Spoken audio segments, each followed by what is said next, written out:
Hey guys, welcome back to my channel. I'm just doing a bit of prep today and I figured I'd film it for you guys and do a bit of a chatty video. I figured since pricing of food has gone up and it's continuing to go up despite the media saying that food prices may go down, I thought I might just do another video to give you guys a quick refresher in terms of what I do to keep my expenses lower. So for example, I bought 2.5 kilos of strawberries for $5, as you guys can see here. Yes, that being said, there are a few strawberries that aren't great, so you might get a few bruised ones here and there, but for 2.5 kilos at the price of $5, I'm happy to sit there and pick out those strawberries that aren't the best quality. Now, I'm actually prepping this a few days before I go away. I am going away for the weekend, just a short trip. So what I'm doing is washing all the strawberries, chopping them up, and I'm going to be putting them in Ziploc bags to put in the freezer for smoothies. So that's the first tip. First of all, buy fruits that are in season. Chop them, prep them, put them in the freezer, because buying frozen strawberries work out to be $11 a kilo, and I just purchased 2.5 kilos for $5. I mean, if I remove all the strawberries that are a bit too bruised and taking off the stems and whatnot, let's just say I have a little bit under 2 kilos worth for $5. That still works out so much cheaper than me buying a bag of frozen strawberries for $11 a kilo from Coles and Woolies. And that being said, because it's going to be blended up in a smoothie anyways, I don't think you need fantastic premium quality strawberries. These are still really sweet and tasty anyways. So shopping in season, something everybody should be doing. Second of all, I think I shop at Coles quite often as well because of their Flybuy points. That being said, I don't jump on all of the offers that Flybuys give me, because if they're going to ask me to spend, I don't know, let's say $100 a week every week for 4 weeks to get 10,000 bonus points, I'm not going to do that, because it's not worthwhile for me to spend $100 every single week just to get those bonus points. However, when they do send me an offer of spending $50 per week for 4 weeks in a row to get 10,000 bonus points, that's something that I'm more likely to do, because 10,000 bonus points works out to be about $50 worth. And I do spend about $50 a week on meal prep anyways. I mean, I essentially spend more when I do the Costco shop as well, but at Coles and Woolies, I generally spend about $50 a week. And when I do those challenges, I make sure I'm stocking up on things that I need and are on sale. That way you benefit both on the sale items and to get the points, because you don't want to be spending just to get points. Also, think about things that you can only get at Coles. So, for example, dog food I tend to get at Coles or Woolies. So whenever they have those point offers, I have a look at that. Or some canned goods I know I can't get at Costco, so I get at Coles. But produce like chicken and stuff I get from Costco because it's a lot cheaper than Coles and Woolies. And I think one of you guys asked me in my other video, like, how do I get the $50 spend per week 4 weeks in a row offers? Because that person that asked me always gets offers for larger amounts. So I think it was like a $150 spend or something. That's because Flybuys tracks your spending behavior.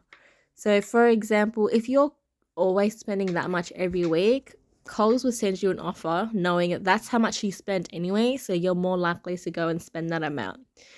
So what you can do is either stop tapping your Flybuys account or tap for half of your shop. So what I mean by that is maybe do a smaller shop and tap your Flybuys card, so then it registered that's the amount you spent. And then maybe you can do a separate transaction for the rest of your groceries, so it looks like you're spending a little bit less each week on your grocery shop. Because you got to remember, every time you tap that Flybuys card, it's registering into their account saying, this is how much you spend, this is what you normally buy. So that's how they're able to track your behavior in terms of spending. So that's another tip there. Also, when you guys are shopping, don't go when you're hungry, because I've gone when I'm hungry and I buy a lot more things in comparison to when I'm shopping on a full stomach. So I generally try to eat before I go shopping, or I'll put a protein bar or some type of energy bar in my handbag to snack on whilst I'm shopping. That when I do that, I'm less likely to impulse buy, because I know if I'm hungry, I'll gravitate to snacky items, and those snacky items rack up your bill quite a bit. Also, you can have a chat with the workers at your local Coles and Woolies to ask them when they do the markdowns, because I think different shops mark down their items at different prices and different times. For example, I know there's some people who get really, really good markdowns, like they get chicken for like under $1. That's something that I've never seen in Sydney, and I think because we have a lot more people, so therefore there's more demand for food. So shops are not really in a position where they need to really, really mark down items to get rid of their food. However, that being said, for me personally, for items that are about to, well, not expire, but the best before date is the same day, generally they mark it down about 25% in the morning, and then they'll mark it down another 10 to 15% at 6 p.m. or 6 p.m. onwards. That's from my understanding after having a chat with some of the workers. But you'll need to check with your store because it does change quite a bit.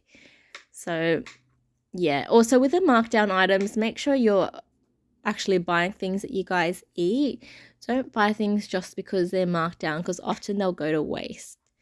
For example, if I want to try something new, I do try to buy it when it's half price or marked down, but I don't buy it in bulk if it's something that I haven't tried before, because I don't want to have a lot of something and I don't actually enjoy eating it. Another thing to note, when you guys are buying marked down meat, if you're not going to eat it that exact same day, open the packet, portion it out into Ziploc bags or whatever form of wrapping you like, cling wrap, Ziploc bags, vacuum seal, whatever floats your boat, and then chuck it in the freezer straight away, because you don't want to leave it in the fridge. If you leave it in the fridge, it starts deteriorating, whereas if you chuck it in the freezer, it generally would stop the aging process straight away. That way you can just pull it out of the freezer to cook and eat when you actually do want to consume it, because markdown meat is fine to eat. Often the best before date you can eat maybe a day after. So for me, if you're not going to eat it the same day, I highly recommend to chuck it in the freezer straight away. Anyways, this wraps up my video for today. Let me know in the comments if you have some budgeting tips for your grocery shops. I'd love to hear from you guys. Share your tips with the community. I'm going to wrap up this video. Thanks for watching, guys. Please hit that thumbs up button and subscribe if you haven't already. Thanks for watching.